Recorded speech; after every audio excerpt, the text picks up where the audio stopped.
The Apothecary Diaries has steadily built one of anime and light novel fandom's most understated, yet emotionally rich slow-burn romances. With the release of Volume 16 in Japan, the series takes a subtle but significant step forward in the relationship between Jinshi and Maomao. The final scene of the volume offers fans a quiet, tender exchange that hints at both characters entertaining a future beyond palace walls, and possibly together. It is a moment steeped in everyday simplicity, yet loaded with emotional weight for longtime fans. This soft epilogue scene, via at Kiyosuke on X, highlights everything that makes their dynamic so special, with its restraint, subtext, and slow accumulation of feeling. Rather than a grand confession, Jinshi and Maomao share a hushed hypothetical about escaping their social roles.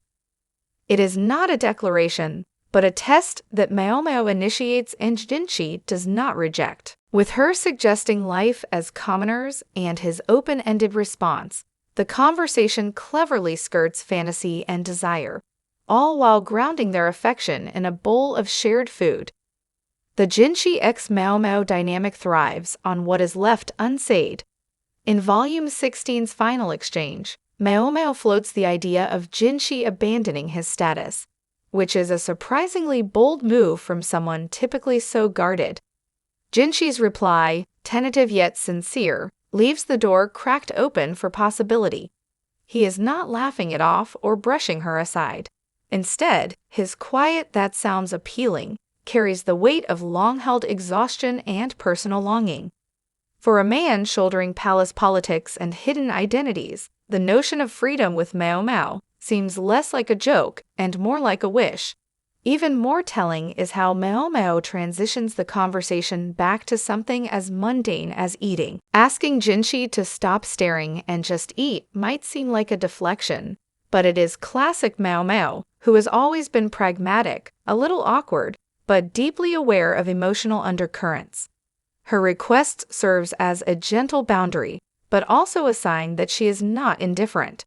She has noticed Jinshi's gaze and chosen not to dismiss it entirely.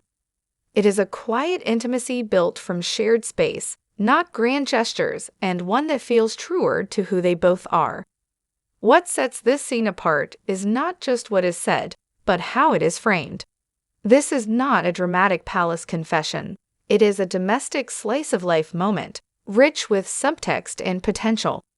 The fact that it closes the volume reinforces how big of an emotional moment this is.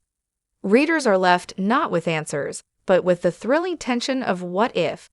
It's a masterful use of a romantic cliffhanger that feels earned, not manufactured. Maomao's uncharacteristic openness and Jinshi's lack of resistance suggest that their emotional trajectories are slowly aligning.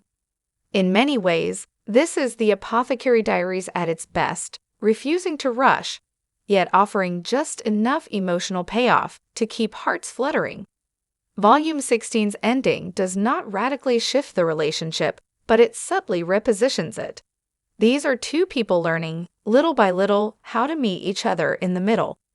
And for fans who have waded through volumes of misunderstandings, this understated Jinshi x Maomao exchange may be the most hopeful development yet.